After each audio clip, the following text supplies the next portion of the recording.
geometric designs, colourful arabesques and ancient forms of Arabic calligraphy. This Quran from 14th century Andalusia is a prime example of the art of illustrating texts in the Islamic tradition, a tradition which France's National Library is now putting on show with a new exhibition on Islamic illuminations, taking in Qurans, literary works, treatises and chronicles from their collection of Middle Eastern manuscripts. The aim of this exhibition is to show the relationship the Muslim world has with the image and to explore the paradox in an art which forbids any representation of living creatures, while at the same time we know there are numerous Persian miniatures swarming with people who are living beings. The Quran itself doesn't explicitly forbid figurative art. Early works like the Shahnameh, a Persian epic poem, are full of elaborate miniatures.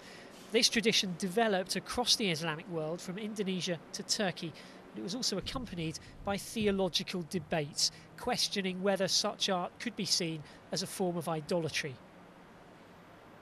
The principle isn't so much about representation itself, as long as this representation doesn't try to compete with God. Associationism, the fact of associating one God with another, is the ultimate sin, so Islam forbids creating any rivals to God. Miniature painting reached its apogee between the 15th and 17th centuries and eventually involved even the most venerated figures. Here the Prophet Muhammad is shown riding his mythological steed Burak, accompanied by the Archangel Gabriel. The story was well known, but representing it visually was a contentious religious issue.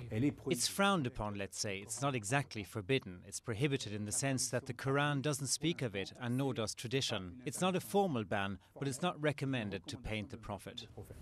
A recommendation which has largely been followed right down to the present day.